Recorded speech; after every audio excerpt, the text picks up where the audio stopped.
বিদায় ২০২৪ নানা ঘটন অঘটনের পাশাপাশি রাজনৈতিক নেতাদের কিছু উক্তি বা বক্তব্যের কারণেও আলোচিত। শেখ হাসিনার পতন ও দেশ ছেড়ে পালানোর প্রেক্ষাপটেও ছিল নানা উক্তির জের। শেষটা ছিল রাজাকারের নাতিপুতি তুমি কে আমি কে, রাজাকার রাজাকার, কে বলেছে স্বৈরাচার স্বৈরাচার, এ ধরনের মন্তব্য স্লোগান। বছরের শুরুতে রাজনীতির ময়দানে আলোচিত ছিল আমি ডামি নির্বাচন উক্তি। মিরাজ হোসেন গাজীর রিপোর্ট।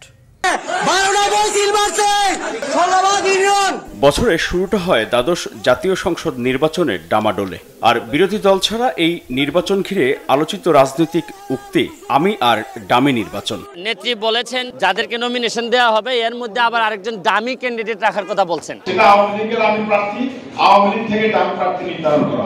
আমরা মাঝে মাঝে যোগ করে বলি আমি ডামি, কেউ কেউ আবার স্বামীও লাগায়, কারণ স্বামী কান্ট্রির একটা বড় রোল ছিল।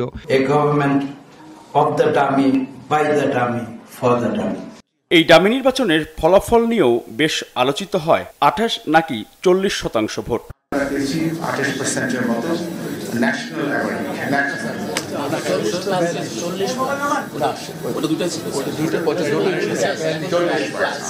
বিদায় বছরের মাঝামাঝি সময়ে বাংলাদেশের ইতিহাসের আলোচিত ঘটনার জন্ম দেয় কোটা সংস্কার আন্দোলনের জেরে। জুলাই মাসে উত্তপ্ত পরিস্থিতিতে নতুন বিতর্ক সৃষ্টি হয় রাজাকার ইস্যুতে।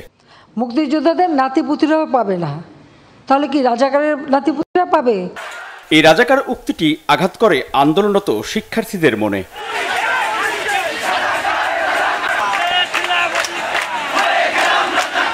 তার জবাব দেওয়ার জন্য ছাত্রলীগ সহ তাদের জন্য বাংলাদেশ ছাত্রলীগ রাজাকার কোটা চালু করলো।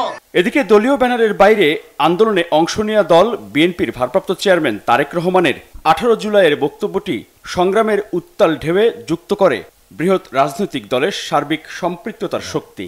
এবার আমি আইন শৃঙ্খলা বাহিনীর উদ্দেশ্যে পরিষ্কারভাবে বলতে চাই, ছাত্র ছাত্রীদের বুকে আর একটি গুলিও চালাবেন না। এই মুহূর্তেই দফা ১, দাবি ১, খুনি হাসিনার পদত্যাগ।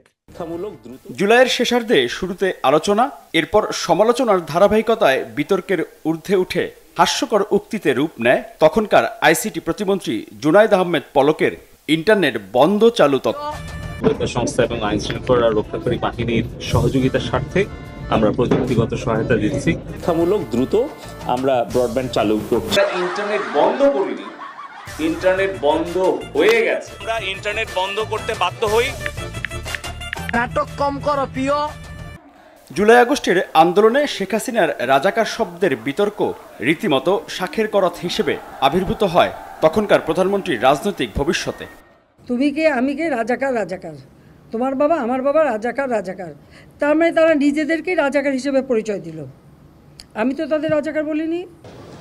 কোথাও যাবে না, শেখ হাসিনাও পালাবে না, তার কর্মীরাও পালাবে না। এর পরের উদ্যোগও বুমেরাং হয় শেখ হাসিনা সরকারের ক্ষমতার মসনদের জন্য।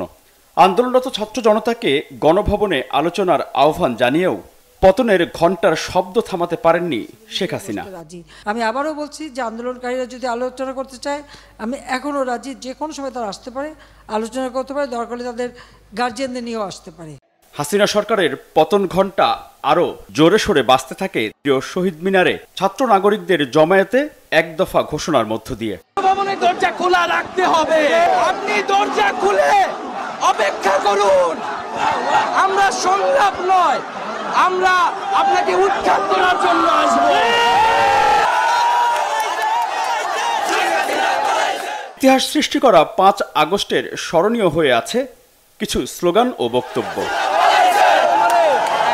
এর মধ্যে দুপুরে সেনাপ্রধান প্রথম আনুষ্ঠানিক ঘোষণা দেন শেখ হাসিনা প্রধানমন্ত্রীর পদ থেকে পদত্যাগ করে দেশ ছেড়েছেন। মাননীয় প্রধানমন্ত্রী